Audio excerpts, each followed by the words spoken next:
Bonjour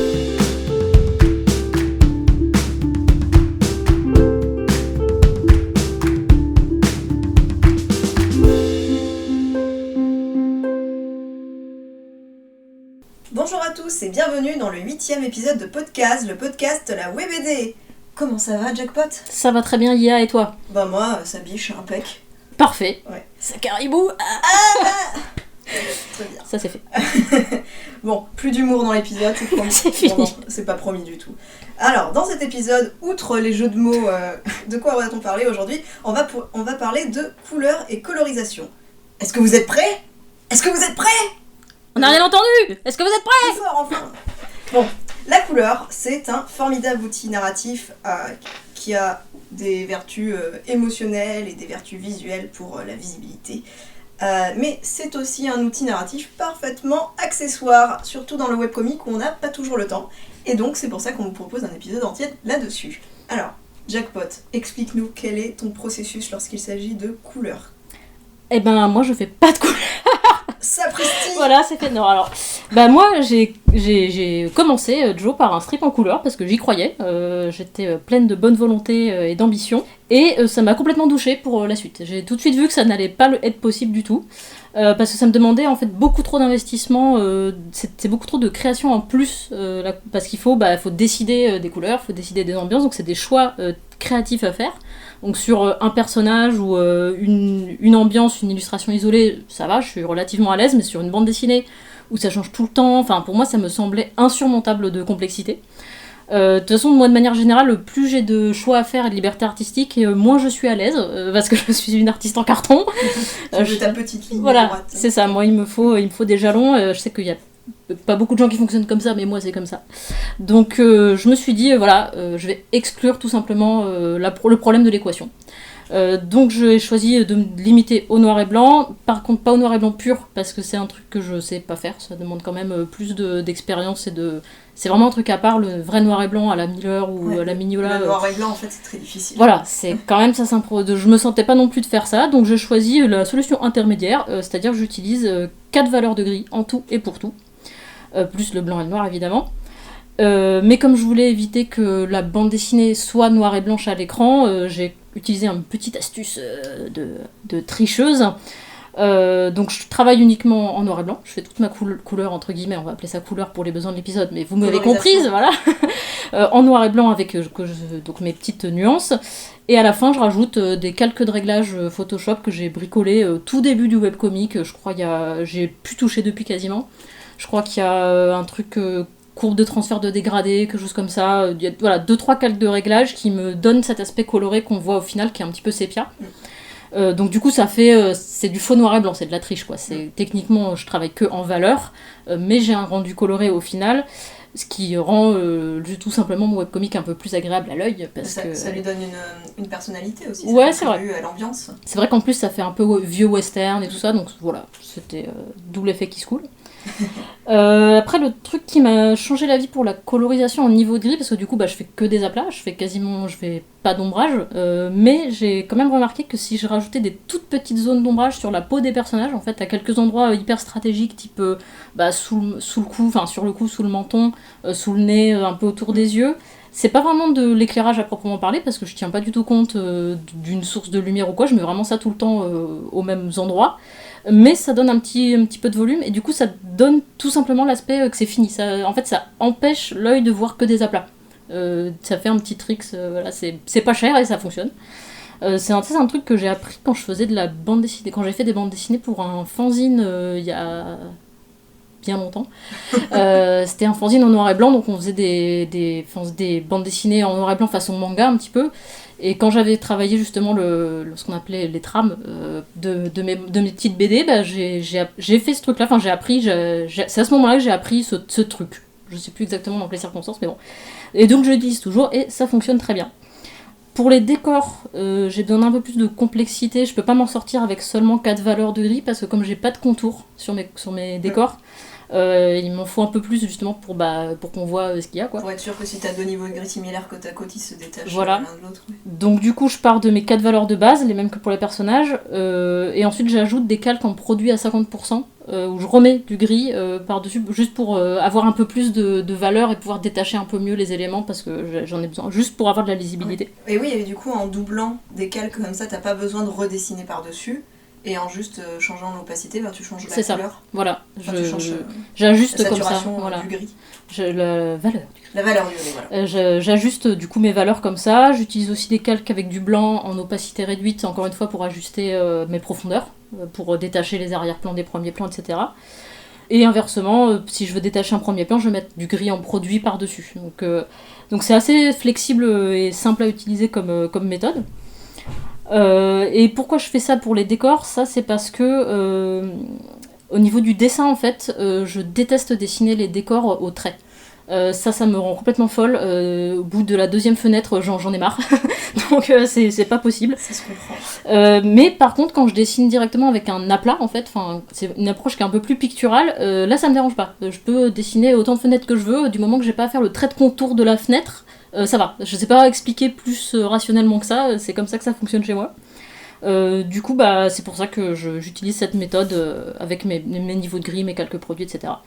Et au final, j'avais très très peur des décors à la base quand j'ai commencé la BD, c'était ce qui me faisait le plus, m'apporter le plus d'appréhension. Et au final, je me rends compte que c'est les fonds de cases où il n'y a pas de décor qui me posent le plus de problèmes. Alors ça Oui, en fait, c'est parce que, encore une fois, quand il y a un décor, il y a un décor, il n'y a pas le choix, il faut le dessiner, c'est comme ça. Quand je décide de pas faire de décor parce que je trouve que c'est pas nécessaire et que j'ai pas envie parce que je veux aller plus vite, il faut quand même que je remplisse ma case en fait. Enfin, je peux pas non plus laisser uniquement un fond blanc, enfin en tout cas j'avais l'impression que je pouvais pas le faire. Et du coup, à chaque fois c'est une prise de tête incroyable, quoi. Je suis là, mais qu'est-ce que je mets ? Est-ce que je mets un peu de gris, un dégradé ? Qu'est-ce que je fais ? Est-ce que j'essaie de rendre compte de l'état émotionnel du personnage ? Enfin, pour moi, c'est plus compliqué finalement les fonds de case. Donc, c'est parce que t'aimes pas avoir du choix comme ça. Ouais, c'est trop irrationnel en fait, c'est pour ça. Donc on se refait pas. Donc voilà, ça c'est finalement le truc qui me pose plus de problèmes, mais au final je m'en sors toujours en faisant soit je laisse blanc. En fait maintenant avec l'expérience j'essaie de laisser plus de blanc. Justement je me suis rendu compte que c'était peut-être pas nécessaire de remplir à chaque fois et qu'on pouvait que less is more comme on dit. Donc j'essaie de simplifier plus, là plus ça va, plus j'essaie de faire des fonds un peu plus légers, ou sinon je me contentais d'un petit dégradé en fait. En fait il suffit vraiment je pense que c'est un phénomène un peu optique, mais votre cerveau si vous faites que des aplats, il va le repérer, mais si vous mettez un très léger dégradé, tout de suite c'est bon, le cerveau dit ok c'est plus des aplats, ça va. Ça habille un peu. Voilà, ça habille à peu de frais et je m'en sortais en général avec ça, un petit dégradé dans un coin de case. Bon, ça passe. Je suis très utilisatrice des dégradés dans les décors surtout. Ouais, ça, c'est pas cher à faire, en tout cas numériquement, et ça habille, c'est assez efficace. Et donc du coup le dernier avantage du coup de cette technique et de ce choix d'avoir pas de couleur en fait, donc non seulement ça va plus vite et c'est plus simple pour moi, mais surtout j'ai une liberté narrative à ce niveau-là. Si j'ai besoin par exemple d'un caca arc-en-ciel ou du vert des aliens, des lumières des aliens, etc., je peux les mettre, je peux rajouter des fois des touches de couleur qui vont tout de suite ressortir évidemment, puisque c'est la seule chose qui est en couleur, et narrativement c'est hyper utile. Oui, on se souvient tous du caca arc-en-ciel. Ah voilà, comment l'oublier. Comment oublier. Meilleur moment du webcomic. Et voilà, du coup c'est tout pour moi, IA. Et ça faisait beaucoup de choses à dire pour quelqu'un qui ne fait pas de couleur. Effectivement. Dans un épisode sur la couleur. Mais non, mais c'était aussi un épisode sur la colorisation. Effectivement, c'est un processus de colorisation. Voilà. Même si ça reste en valeur de gris. Donc à toi, IA, quel est ton process ? Alors, moi déjà, en fait, j'ai passé des années vraiment à penser que la couleur, c'était pas pour moi. Mais vraiment pas, et je dessinais que en noir et blanc. Et puis un jour, j'ai lu une BD, c'était Aurore de Enrique Fernandez.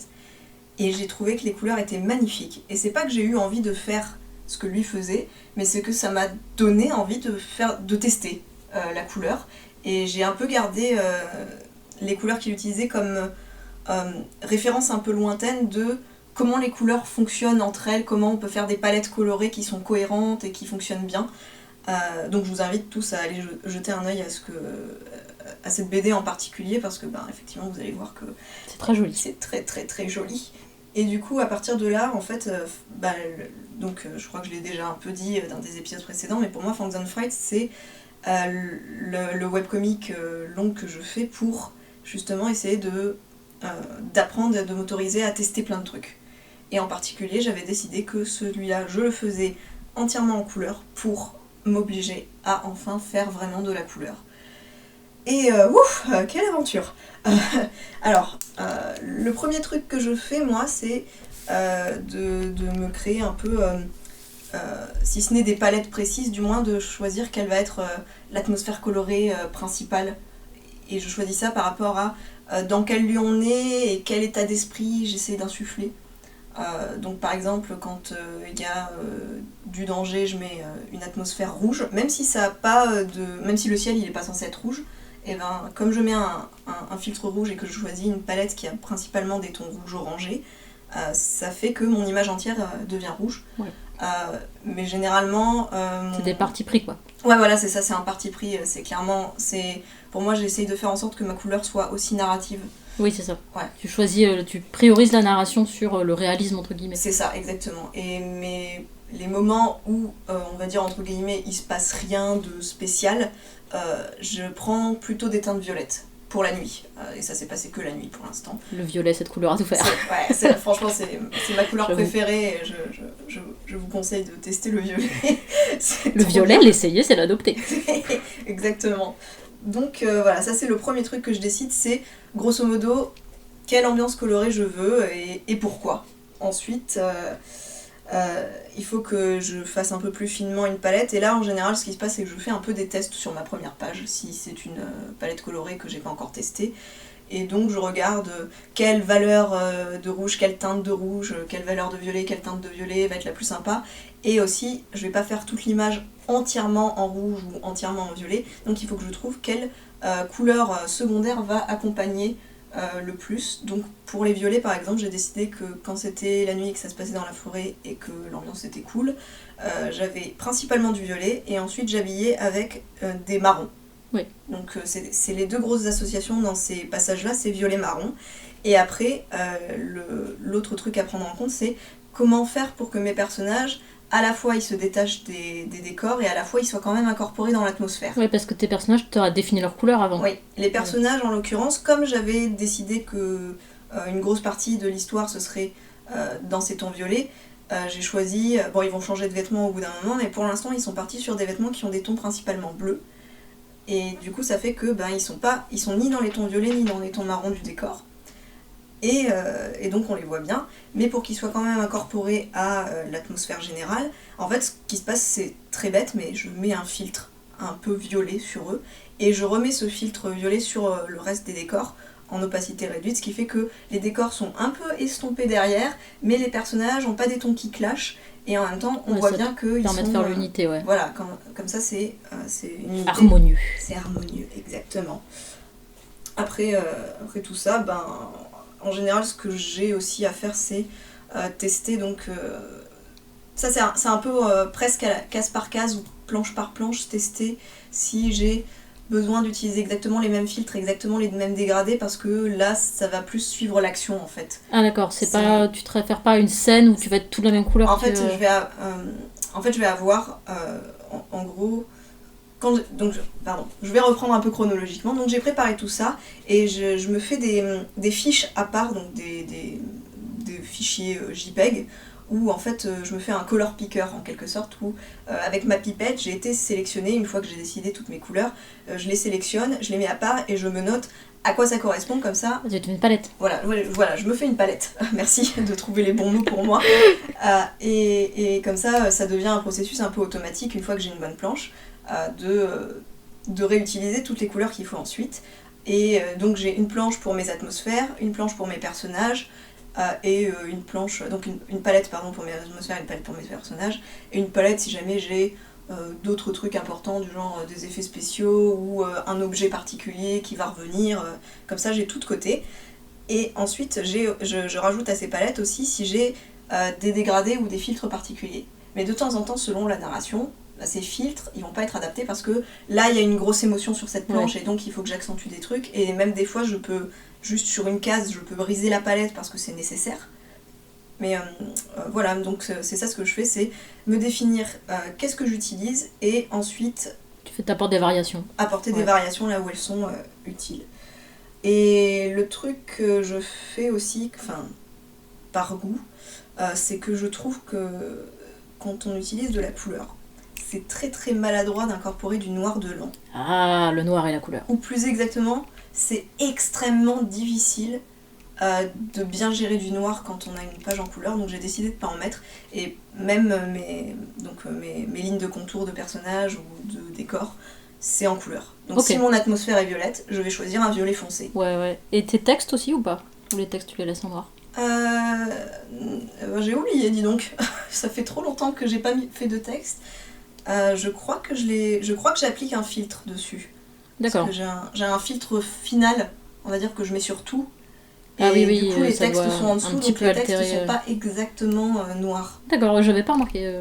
Mais après je dis ça, mais si ça se trouve ça se voit pas du tout et en fait... Il y a beaucoup de choses qu'on fait, il y a que nous qui les voyons en fait. C'est ça. C'est moins important sur les phylactères on va dire, mais ça peut arriver qu'il y ait des moments, pareil que pour les cases où il y a des émotions ou quoi, où il va y avoir des paroles qui vont être plus importantes que d'autres, ou des bulles de cris ou des choses comme ça, et là je vais en général personnaliser un peu la couleur de ce qu'il y a à l'intérieur du texte. Donc voilà, dans les grandes lignes, c'est ça. Et ben ça a l'air de fonctionner, un process efficace. Après c'est très chronophage, mais comme c'est un truc que j'ai décidé de m'améliorer en couleur, c'est quelque chose que pour l'instant j'accepte de faire, mais j'exclus pas que si un jour j'en ai marre, de changer de méthode. Complètement. Voilà, c'est un truc qui se fait, c'est un truc que beaucoup d'auteurs et d'autrices de webcomics ont déjà fait, de changer en cours de route de méthode de colorisation, donc faut pas avoir de stress là-dessus. Oui d'ailleurs, même moi pour Joe, il y a quelques strips en couleur de manière... comment dire, au début c'était aléatoire, c'est-à-dire qu'au bout d'un moment j'étais arrivée à un strip où je me disais tiens celui-là, pourquoi pas le faire en couleur, parce que je le sentais en fait, il y avait une ambiance particulière que je me sentais capable de faire, donc je le fais en couleur, voilà, comme ça. Un peu plus tard il y en a eu un autre, je sais plus exactement pourquoi j'ai voulu le faire en couleur, mais en fait il s'est avéré, par le plus grand des hasards, que ça tombait pile sur les strips qu'on mettait au début des tomes papier. C'était pile poil vraiment au niveau de la numérotation ces strips là, et du coup depuis je me suis sentie un petit peu obligée de continuer là-dessus, et donc tous les 15 strips vous avez un strip en couleur parce que ça correspond au premier strip d'un tome papier. Et d'ailleurs j'ai beaucoup souffert sur la colorisation du dernier, du tome 5 là, le strip qui est arrivé en début le 61, il était un peu dur à faire en couleur, parce qu'il y avait 3 décors différents, un intérieur, 2 extérieurs, il y avait un changement de scène et tout, je l'ai senti passer. Waouh, plus des fonds colorés émotionnels et tout quoi. Voilà. Il y avait beaucoup de trucs auxquels réfléchir. Ouais, ça a été donc douloureux. Mais bon, j'imagine que j'en suis ressortie grandie d'une certaine façon. C'est tout le mal qu'on te souhaite. Du coup, vous savez tout sur nos méthodes. Donc on va, comme à notre accoutumée, passer à une partie plus générale. On va essayer de vous donner des apports théoriques et des conseils techniques. Donc on va commencer par le point central de la théorie sur la couleur. La base de la base. La base de la base, donc techniquement, on va vous dire, c'est tout à fait objectif. Qu'est-ce que la couleur ? La couleur, c'est 3 paramètres. La teinte, la saturation et la luminosité. Alors c'est assez important d'arriver à analyser les couleurs de cette façon, ça va vous aider à rationaliser votre approche de la couleur justement. Et à faire des palettes harmonieuses. Tout à fait. Donc la teinte, qu'est-ce que c'est la teinte ? C'est ce qui différencie le bleu du rouge. Tout le monde visualise à peu près. La saturation, c'est le degré d'intensité de la teinte. Donc c'est ce qui va différencier par exemple un rouge pompier d'un rose pastel. Parce qu'on est toujours sur la même teinte, mais sauf qu'il y en a un qui est très très fort, très saturé, et l'autre qui est complètement désaturé. Et ça fait un gradient voilà. En fait. Et enfin la luminosité, ou la valeur, on dit souvent la valeur aussi, c'est ce qui va différencier un bleu layette d'un bleu marine, par exemple. Donc c'est si la couleur est sombre ou si la couleur est claire, à peu près. Donc ce qui est important de savoir, c'est qu'une fois qu'on a repéré un petit peu dans sa tête, qu'on arrive à analyser d'une couleur si elle est saturée, si elle est sombre, si elle est claire, et quelle est la teinte, faut bien se rappeler que c'est des paramètres qui sont interdépendants. C'est-à-dire que si vous changez le niveau de saturation d'une teinte donnée, ça va influencer son niveau de valeur, son niveau de luminosité. Donc, par exemple, un bleu qui est très saturé, il va avoir une valeur beaucoup plus sombre qu'un jaune très saturé. Donc ça, c'est des choses qui ont été vraiment établies, théorisées, etc. Notamment, il y a une classification qui s'appelle la classification de Munzel. C'est tout simplement la notation des couleurs selon la teinte, la valeur et la luminosité. Donc par exemple, au lieu de dire un beige ou un marron, Munzel il va définir une couleur en disant c'est un jaune-rouge de valeur 7 sur 10 et de saturation 2 sur 10. Donc ça paraît un peu technique comme ça, mais en fait une fois que vous avez compris le principe et que vous commencez à exercer votre œil là-dessus, c'est quand même bien utile pour vraiment justement arriver à ajuster ce qui va pas dans votre colorisation. Bah là peut-être cette teinte elle est trop saturée, je vais essayer de baisser la saturation, ou là peut-être que c'est la valeur qui va pas, voilà, ça vous aide à rationaliser. Et notamment dans les logiciels de dessin, vous allez avoir des color pickers, donc des petites fenêtres, qui reprennent en fait ces trois paramètres. Donc dans Photoshop, cette saloperie, parce que Photoshop c'est un peu le très, très mauvais logiciel pour ça, parce que son color picker il est horrible. Mais paraît-il que je crois qu'il existe des plugins pour corriger ça, mais je ne saurais pas vous les donner. Donc en gros, quand vous choisissez une couleur dans Photoshop et vous ouvrez une petite fenêtre, vous avez un espèce de carré. Dedans, dans ce carré, vous avez en abscisse, donc sur l'axe horizontal, vous avez les teintes qui varient.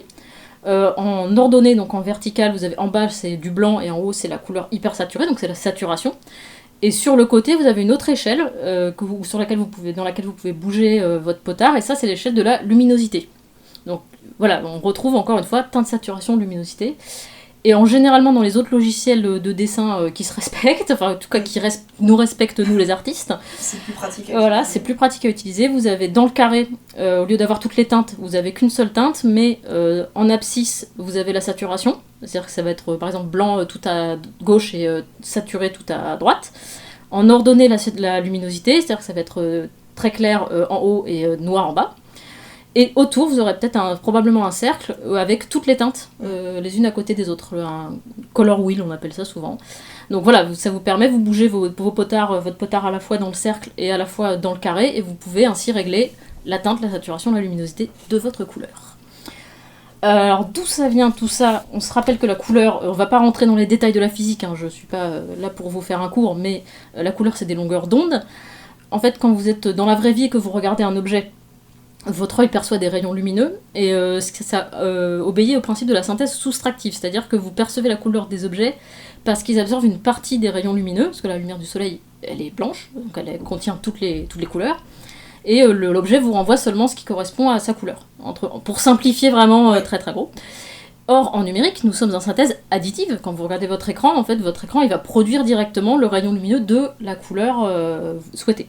Donc c'est pas tout à fait les mêmes. Du coup, en fonction si vous êtes en synthèse additive ou en synthèse soustractive, vous allez être soit en ce qu'on appelle RVB, en espace RVB, rouge-vert-bleu, soit un espace CMJN, cyan, magenta, jaune, noir. Et ça c'est ce qu'on utilise pour l'impression. Voilà, donc le CMJN ça correspond à la synthèse soustractive, donc c'est-à-dire ce qui est dans la vraie vie, et c'est ces couleurs-là que vous allez utiliser justement le modèle en impression, parce que c'est des couleurs que physiquement on peut produire avec des pigments, tandis qu'en synthèse additive, donc on a RVB, vu que c'est de la lumière, vous allez avoir un spectre qui est beaucoup plus large, mais par contre, ça sera pas reproductible avec des encres, quoi. Donc ça, c'est quelque chose quand même à garder à l'esprit. Donc, nous, on fait du webcomic, donc a priori, le CMJN, on s'en balèque. On peut tout à fait faire notre webcomic en RVB, mais si vous avez l'intention plus ou moins de l'imprimer un jour ou l'autre, sachez-le, vous n'aurez pas forcément les couleurs que vous avez à l'écran, quoi.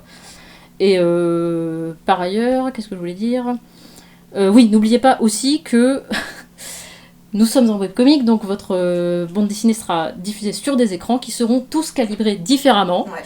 Donc de toute façon, ne vous prenez pas trop la tête sur avoir la couleur exactement que vous voulez au dixième près, parce que ça n'apparaîtra jamais de la même façon. Non, ce qui est important, c'est plus la globalité, que les couleurs s'harmonisent bien ensemble, voilà, pour qu'elles soient bien sur chaque type d'écran, que l'écran soit un peu plus bleuté ou un peu plus orangé, ben, de toute façon... En gros, si votre choix de couleur, il est théoriquement bon, vous aurez des variations d'affichage, mais bon, ça devrait aller quand même, quoi. Du coup, comment on applique ça concrètement quand on choisit ces couleurs ? Moi, le tips que j'ai à vous donner, que j'utilise depuis, que j'ai toujours utilisé, c'est de connaître les couleurs primaires et les couleurs complémentaires. Donc ça, c'est vraiment un truc à connaître par cœur. Donc moi, j'ai une formation qui est plus traditionnelle. J'ai commencé vraiment avec de la peinture et tout. Donc je vais plus me baser sur j'ai plus une réflexion CMJN dans ma tête, en fait, entre guillemets. Parce que j'ai vraiment appris à faire des mélanges de peinture, quoi. J'ai appris à avoir mes 3 tubes de gouache, justement, magenta, cyan et jaune. Je m'en souviens de ces tubes de peinture. Les fameux tubes de peinture. Et le blanc aussi. Et le blanc. Mais on était censé pouvoir faire toutes les couleurs avec ces 3 tubes. Ou 4. Donc du coup... les primaires sont cyan, magenta, jaune, donc c'est des couleurs qu'on ne peut pas obtenir autrement qu'avec des pigments purs, en vrai. Et tous les autres, et normalement toutes les autres couleurs, vous pouvez les obtenir en mélangeant, et ce qui fait que les complémentaires, pardon, donc c'est une couleur primaire avec la couleur qu'on obtient en mélangeant les 2 autres couleurs primaires, ce qui donne le bleu est complémentaire du orange, le jaune est complémentaire du violet, et le rouge est complémentaire du vert. Et ça, si vous le savez, si vous l'imprimez dans votre tête, et que vous vous en servez à chaque fois que vous créez une palette colorée, vous pouvez pas vous tromper. C'est-à-dire que ça va marcher à tous les coups. Et moi, très souvent, quand j'ai besoin de choisir une couleur, je vais me baser sur... je vais faire rouge-vert, par exemple, et après, je vais juste ajuster. Je vais faire peut-être un rose plutôt qu'un rouge, et un vert un peu pastel ou un peu anis, mais ça reste dans la complémentaire rouge-vert. Et puis tu choisis dans quelle proportion tu veux, plutôt du rouge ou plutôt aussi du vert. Ouais. C'est un peu comme la règle des tiers, c'est pas en ayant des moitiés que c'est intéressant à regarder. Tout à fait. La règle des tiers, ça marche toujours à tous les coups. Un petit déséquilibre, ça marche toujours. Voilà. Et du coup, on en arrive au nerf de la guerre qui dit que avec ce principe-là, vous n'avez pas besoin de mettre du noir dans la couleur. C'est-à-dire que encore une fois, quand j'ai fait mes études et qu'on m'a mis devant ma feuille et mes tubes de peinture, notre professeur, c'était le premier jour d'études, je m'en souviens, il nous a dit « Le premier que je vois mettre du noir dans sa couleur, je déchire sa feuille !» Donc ça marque, ça paraît violent, mais c'était une très bonne prof, je tiens quand même à le préciser. Et du coup, je m'en souviens, je peux vous le dire, et en fait, elle voulait tout simplement nous dire que si vous voulez foncer une couleur, ce qu'il faut, c'est ajouter sa complémentaire. C'est-à-dire que si j'ai un rouge et que je veux le mettre plus foncé, au lieu de prendre mon tube de peinture noire, je vais rajouter les 2 autres couleurs que j'ai déjà oubliées. Je sais plus quelle couleur t'as dit. Le bleu et le jaune. Je vais rajouter du vert dedans, voilà. En principe, ça fonctionne. En principe. Donc ça, c'est vraiment les principes fondamentaux de base que nous vous invitons à connaître, à avoir en tête, en fait, au niveau de la théorie. Un truc qui va vous aider, c'est que si vous utilisez bien une color wheel pendant que vous faites de l'illustration du webcomic, ça va rentrer un peu tout seul, ça va devenir instinctif tout ça. Aussi, parce que vous allez l'avoir constamment sous les yeux, vous allez voir les effets que ça donne. C'est ça, c'est que là on vous donne la théorie, donc c'est vraiment des outils rationnels dans votre tête, mais si vous avez une approche beaucoup plus instinctive, allez-y, il n'y a pas de souci. Faites des mélanges, faites des patouilles, des patouilles numériques, mais ça fonctionne. Ça fonctionne de plonger les mains dans le cambouis. Et donc, associé à tout ça, pour compléter un peu toute cette belle tartine théorique, il y a la distinction aussi couleur chaude, couleur froide, qui est très utile. Donc, les couleurs froides, ça va être les tons plutôt vert et bleu, ou certains violets qui sont plus proches du bleu, enfin, ce qui tend vers le bleu. Vert et bleu, globalement vert et bleu. Et ensuite, les couleurs chaudes, ça va être les tons rouges et orange. Et alors, pourquoi c'est intéressant de connaître les couleurs chaudes, couleurs froides ? Et bien déjà, il y a l'aspect émotionnel de tout ça, c'est que les tons chauds et saturés, ça va généralement connoter donc, des émotions fortes.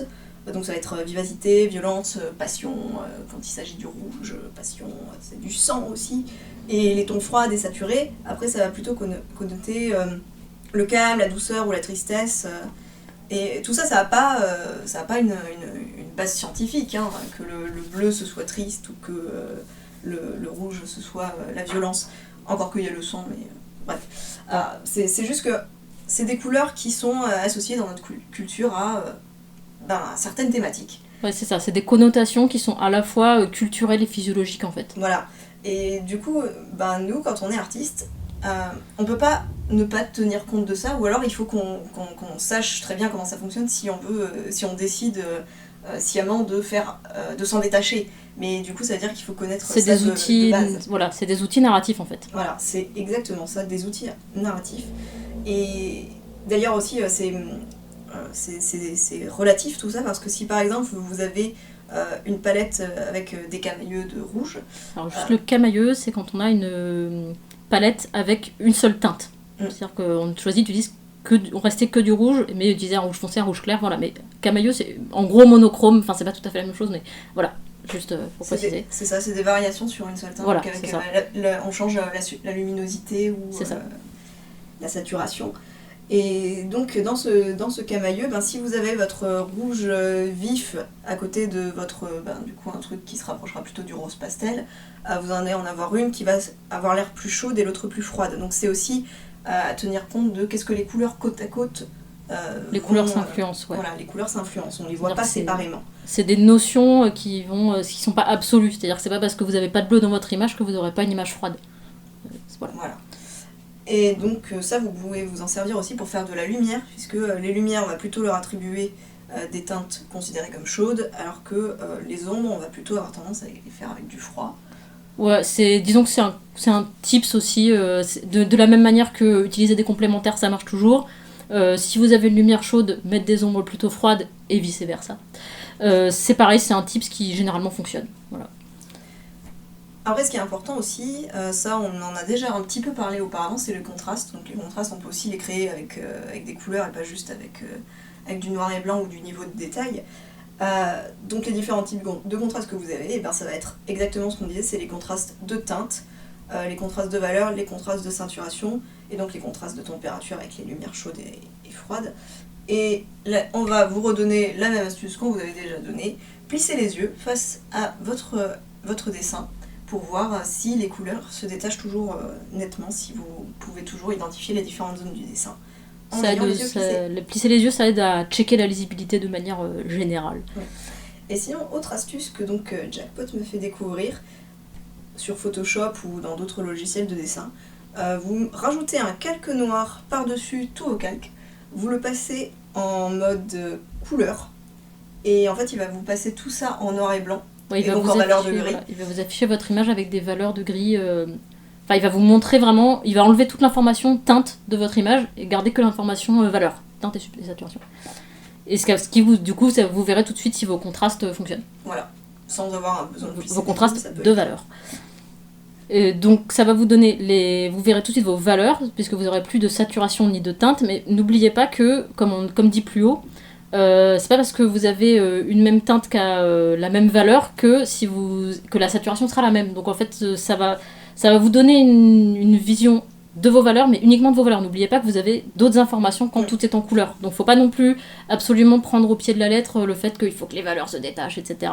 C'est encore une fois, c'est 3 paramètres à prendre en compte en même temps. C'est une petite aide ponctuelle pour ça aide toujours de manière générale, mais il faut pas non plus absolument... vous le prendre au pied de la lettre, quoi. Oui. Et donc vous vérifiez vos valeurs, vous hiérarchisez vos plans en utilisant vos palettes et votre saturation, tout ça. Veillez à la profondeur, à la lisibilité de l'ensemble de l'image, aussi à travers les couleurs. Pas que ça devienne un mishmash comme ça. Et vous pouvez faire ça notamment pour séparer le premier plan et l'arrière-plan avec la perspective atmosphérique. Donc ça va vous aider à donner une sensation de profondeur et renforcer la lisibilité de l'image. C'est mieux d'aller du sombre au premier plan jusqu'au très clair à l'arrière-plan. Et donc ça peut se combiner avec le petit tips des couleurs chaudes et froides. Les couleurs chaudes ressortent et les couleurs froides s'estompent, c'est-à-dire que vous allez plus vous allez dans le bleu et le désaturé, et plus vous êtes loin. Ça vous va donner une sensation de profondeur. Généralement, si vous êtes dehors et que vous regardez à l'horizon, vous allez voir que tout ce qui est, par exemple les montagnes ou le bout de ce que vous voyez le plus proche de l'horizon, ça va être très très bleu, presque la couleur du ciel en fait. Donc c'est un truc assez facile à appliquer, assez utile à connaître.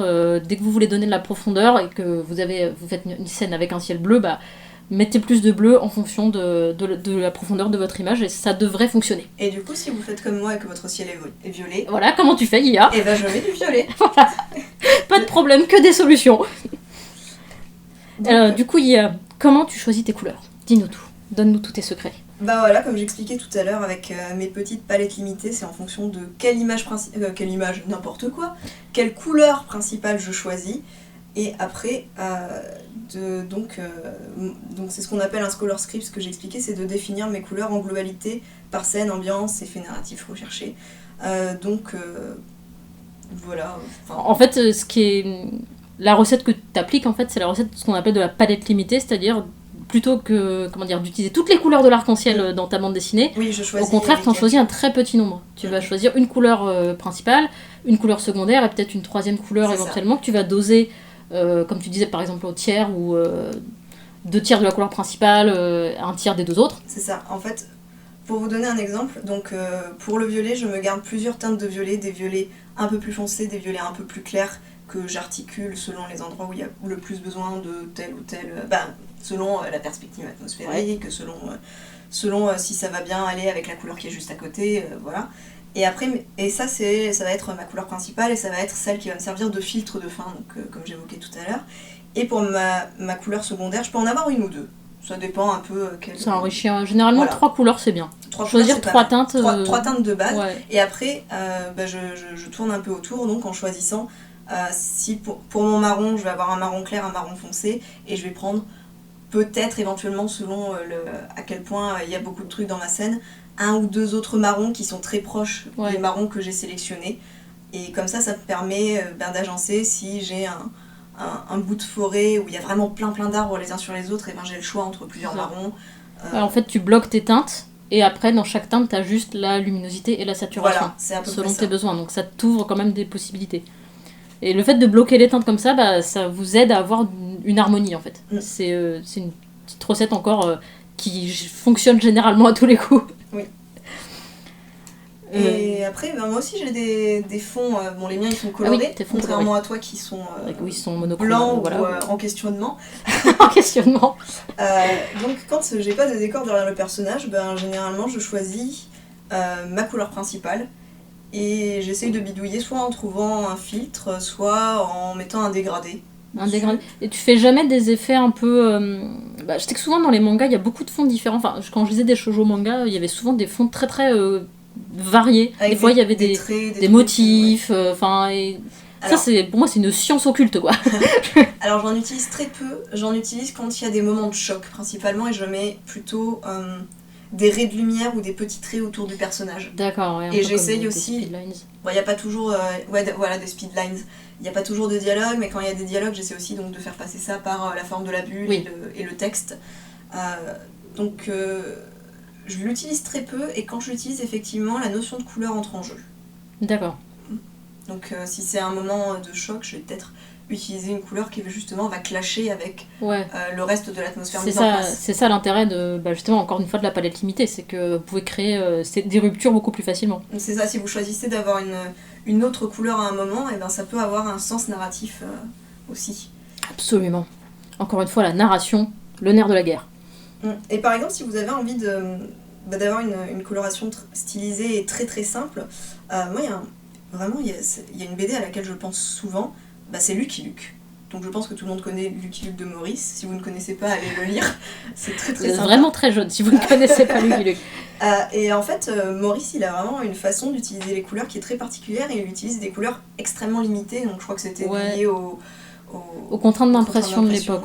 Mais il en a vraiment tiré un certain parti. Donc par exemple, lui, quand les personnages sont en colère principalement, ou qu'ils ont des émotions fortes, soit tout le décor derrière va être de la même teinte, et le personnage lui-même aussi il va être d'une teinte. Donc il peut avoir un personnage entièrement vert sur un fond entièrement rouge, sans que... parce qu'il veut faire passer l'émotion du personnage avec. Et en fait, c'est pas... Dans la narration, ça fonctionne hyper bien. C'est pas, on se dit pas, on n'est pas choqué en disant « Ah mais pourquoi le personnage est tout rouge d'un coup ?» C'est comme ça va avec la narration, ça renforce l'effet recherché. C'est un code narratif supplémentaire. Exactement.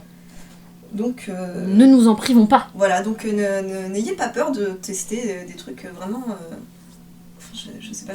Audacieux. Voilà, c'est ça, c'est le mot que je cherchais, c'est l'audace. audacieux. L'audace, mais faut que ça reste... La couleur, faut que ça soit agréable à l'œil quand même. Oui. Sauf justement quand vous voulez que ça... Vous pouvez faire moche à dessein. Bon, ce sera un public de niche qui aime les trucs moches qui vous lira.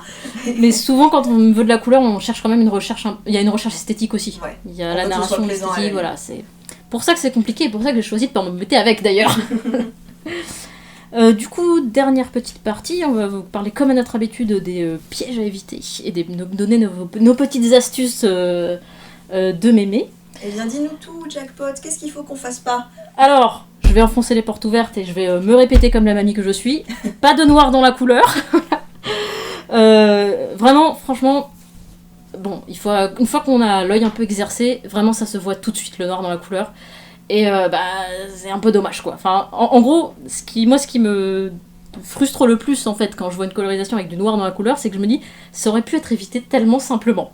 De la manière suivante, c'est-à-dire que dans le cas où vous faites du numérique, on va pas parler du traditionnel là-dessus, mais plutôt que si vous faites une colorisation numérique et que vous voulez mettre des ombres ou assombrir une teinte, plutôt que de mettre du noir dedans, prenez un calque en mode produit. Le produit, en principe, vous l'avez dans tous les logiciels. Ça va vous sauver la vie si vous avez jamais utilisé un calque en mode produit. Essayez. L'essayer, c'est l'adopter. Et dessus, vous mettez une couleur. Généralement, encore une fois, un violet par exemple, au hasard. J'en profite pour caler. Quand ma teinte principale, c'est le violet, les couleurs de mes ombres, c'est du violet. Ah ouais, ok, ça marche à tous les coups donc. En violet, en général, ça fonctionne. Et en mode produit, par-dessus vos couleurs, ça va vous faire, justement, ça va vous assombrir vos couleurs sans rajouter du noir dedans. Et sans effort. Et sans effort surtout. Donc voilà, si vous avez un peu de mal avec cette histoire, essayez. Et dites-nous ce que vous en pensez. Et limite même essayer avec d'autres calques que le mode produit, parce que vous allez pouvoir avoir des surprises sympas parfois. Aussi, ouais. L'avantage du mode produit, c'est qu'il va forcément vous assombrir. Oui. Si vous voulez faire du nombre. C'est une valeur sûre en fait, le mode produit. Et alors moi, personnellement, un truc que je vois beaucoup de gens, souvent très jeunes, faire et que j'aime pas du tout, c'est les ombres et les dégradés à l'aérographe. Ah oui. Alors, c'est pas que c'est interdit, mais c'est que c'est extrêmement difficile en fait d'avoir un joli rendu avec de l'aérographe parce que ça rend tout un peu mou et un peu fade. Et en fait, bon, j'imagine que certains d'entre vous n'osent pas avoir des ombres nettes tranchées qui ont un rendu cel shading. Donc, on appelle ça le cel shading, effectivement. Quand on est chic, on dit que c'est du cel shading. Donc, mais l'idée, c'est de faire des ombres tranchées. Voilà, avec des ombres tranchées, j'imagine que c'est parce que vous vous dites... Enfin, vous devez avoir peur de ne pas savoir où les placer ou que de pas savoir où les arrêter. C'est peut-être un peu plus pointu, ouais, voilà. Et en fait, alors déjà, moi je trouve que c'est plus joli une ombre en cel shading mal placée qu'un aérographe, de toute façon. Et à la limite, donc pareil, c'est un petit truc, une petite astuce que Jackpot partageait avec moi tout à l'heure. Si vous savez pas comment placer vos ombres, sachez juste globalement d'où vient votre lumière, genre en haut à gauche, et faites... 2 tiers, 1 tiers d'ombre et de lumière. Donc vous choisissez dans votre personnage, dans votre personnage, donc vous choisissez si vous préférez 2 tiers de lumière et 1 tiers d'ombre, ou 2 tiers d'ombre, 1 tiers de lumière, mais faites-le en fonction de cette orientation, et puis tranchez votre ombre comme ça. Ça a pas de sens physique, mais ce sera un parti pris et ce sera plus joli que l'aérographe. Ça peut, généralement ça fonctionne, encore une fois. Ouais. Faut pas vous prendre trop la tête sur la... Encore une fois, c'est un petit peu comme ce qu'on disait sur l'épisode où on a évoqué la perspective. Ce qui va compter, ça va plus être la cohérence que l'exactitude. Oui. Voilà. Tant que vous avez défini d'où vient votre lumière et que sur votre bonhomme vous mettez le tiers opposé dans l'ombre, ça devrait fonctionner. Ouais. C'est ça. Et puis de toute façon, en fait, selon votre style, même si vous êtes en couleur, vous n'avez pas forcément besoin de mettre des ombres. Oui, c'est ça aussi. C'est que, surtout en bande dessinée, vous n'êtes pas du tout obligé de faire un rendu vraiment, de définir à chaque case, etc., d'où vient la lumière, etc., parce que ça va vous prendre du temps. Et par exemple, dans Joe, il n'y a pas d'ombre. Il n'y a pas d'ombrage, à part ce que je disais, juste les petites zones d'ombre sur la peau pour donner un petit peu de volume et rendre le côté magie, c'est fini. Magie, c'est colorisé, c'est pas juste rempli. Magie, ce dessin est bien terminé. C'est ça, exactement. Moi, je mets pas d'ombre, sauf quand j'ai vraiment des scènes avec un besoin narratif ou une ambiance particulière. Par exemple, quand il y a une nuit, un feu de camp, là, je vais passer un peu plus de temps sur ces cases-là où il y aura une ombre globale, mais là, c'est vraiment ce que je vous dis, c'est la règle du tiers. Hein. C'est le feu, il est en bas à droite, et le personnage, je lui mets le tiers opposé dans l'ombre et je me prends pas la tête, plus que ça. Donc voilà, ne vous prenez pas trop la tête, vous n'êtes pas obligé de faire des ombres non plus. Ouais. Alors, un autre truc que je vous demanderai, non, je vous donne pas d'ordre, mais un autre truc qui m'agace, c'est, et je pense que vous avez dû le comprendre vu la façon dont je crée mes palettes qui sont limitées, c'est quand il y a trop de couleurs. C'est quand il y en a trop et qu'elles sont tout utiliser un peu dans les mêmes proportions, en fait, ça fait comme un gris graphique. Ouais. Ça fait comme une vieille soupe où vous n'avez pas su choisir quels ingrédients vous voulez faire ressortir, en fait. Et parfois, une soupe, c'est mieux quand il y a plus de carottes et des carottes non, et des pourquoi poireaux. des carottes C'est une soupe de carottes, moi j'aime bien ça. Mais alors, bref, si vous... Enfin, voilà, c'est mieux si les choix sont clairs, en fait. Et ça donne la sensation qu'il y a une vraie décision qui a été prise. En fait, voilà, il faut pas vous dire que vous devez mettre le plus de couleurs possible, parce que sinon, entre guillemets, c'est trop facile ou c'est de la triche. Au contraire, c'est décider d'exclure des couleurs et de vous en réduire à seulement certaines. Et ben finalement, c'est plus audacieux, ça fonctionne mieux, et il n'y a pas de honte à dire moi je fais que du rouge et du vert, quoi. Oui. Et c'est plus joli à l'œil, et c'est l'une des choses qui comptent. Donc. Exactement. Et après, le dernier élément aussi en termes de couleurs, c'est si vous faites des lumières, hein, si vous n'en faites pas, vous n'êtes pas concerné, mais si vous en faites, en fait, ça va impacter les teintes. Donc, n'ayez pas de scrupule à modifier vos teintes directement, soit en changeant complètement de palette. Donc, si vous êtes dans de jour ou de nuit, ça va pas affecter les vêtements bleus de vos personnages, ça va pas être le même bleu, par exemple. C'est ça. Ou alors, vous faites comme moi, qui suis pas très bonne en couleur et qui du coup cherche des astuces pour que ce soit facile à faire, vous cherchez des filtres qui fonctionnent. Vous gardez la même palette de base, mais avec votre couleur d'atmosphère, donc vous mettez votre violet ou votre rouge ou votre vert ou machin sur toute votre illustration, et après vous testez dans les modes de fusion des calques, pour voir ce qui fonctionne, et l'opacité aussi, ça joue. Et en général, juste ça suffit à changer un petit peu la teinte globale, et ça va vous donner de l'harmonie, quoi. Voilà, ça harmonise. En gros, c'est pas parce que votre personnage il a une chemise jaune et un jean bleu que dans toutes les cases, la chemise devra être du même jaune et le jean du même bleu. Au contraire, c'est en fonction de l'ambiance, en fonction de la lumière, ça va constamment changer, et faut que vous vous autorisiez à avoir la liberté d'ajuster justement tout ça. Après, faut que vous ayez la liberté aussi de choisir délibérément de ne plus jamais toucher à vos palettes si aussi. Une fois qu'elles sont faites. Hein, encore une fois, c'est pas des ordres qu'on vous donne. Faites ce que vous voulez. Eh ben on a fait le tour, Lia. Eh ben je crois bien, oui. Parfait. Eh bien donc on va conclure cet épisode. Donc la couleur, qu'est-ce que c'est finalement ? C'est un outil de plus dans notre boîte à outils d'auteurs et d'autrices de webcomics, n'est-ce pas ? Donc c'est un très bon outil à la fois visuel, narratif et émotionnel. Donc ne nous en privons pas, car comme disait quelqu'un que nous allons bientôt citer, mais un monde sans couleur serait comme des pancakes sans sirop d'érable. Oui, mais alors si on n'aime pas le sirop d'érable, on préfère les pancakes nature. Donc faites ce que vous voulez.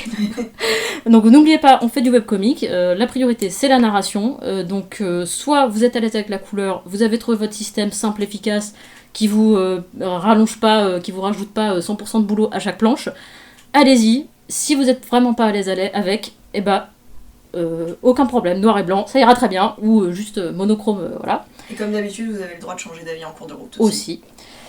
Et pour terminer, on va vous recommander tout de même un livre, le livre vraiment à voir, la Bible de la couleur, vraiment. Alors malheureusement, c'est un livre qui n'a pas été traduit en français à ma connaissance, donc il est en anglais, mais honnêtement, franchement, je trouve qu'il est tellement bien fait qu'il se lit quand même relativement facilement. C'est Color and Light de James Gurney, qui est un peintre-illustrateur, je sais plus si on l'avait déjà cité ou pas, mais en tout cas, il est très connu pour la série de livres Dinotopia, ou qu'il a illustré, donc c'est vraiment magnifique. Donc c'est vraiment un peintre vieille école qui fait de la peinture très réaliste, où il peint des dinosaures de manière réaliste, etc. Il est vieille école, mais il est très présent sur les réseaux sociaux, donc on vous invite à le suivre, soit sur son blog ou son Twitter, parce que vous verrez plein de trucs. Il a même une chaîne YouTube, je crois. Il fait des vidéos, il me semble. Et donc il a sorti ce livre qui s'appelle Color and Light, et qui est vraiment, vraiment extrêmement bien fait, très complet, très accessible. Chaque double page, c'est une thématique différente, donc si vous cherchez un truc particulier, précis, vous voulez faire un éclairage en contre-jour, vous regardez l'index, il y a un chapitre contre-jour, et vous y allez. Donc vous pouvez non seulement le lire en globalité, mais aussi l'utiliser vraiment au quotidien quand vous faites de la couleur. Donc vraiment, on vous recommande, s'il y a un seul livre sur la couleur à acheter, c'est Color and Light de James Gurney. Et on va passer à la recommandation. On va terminer avec la recommandation de webcomic.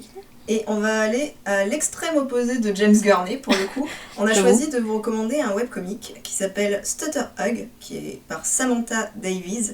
Et c'est un webcomic qui, pour illustrer cet épisode, a la particularité d'utiliser très très peu de couleurs, donc des palettes hyper limitées, bien plus que ce que moi je fais, pour vous montrer que c'est possible, et qui est aussi intéressant dans la façon dont c'est disposé. C'est vraiment conçu, c'est vraiment un webcomic conçu pour être scrollé en longueur, lu sur un écran, ou sur un téléphone portable aussi, c'est très adapté au téléphone portable.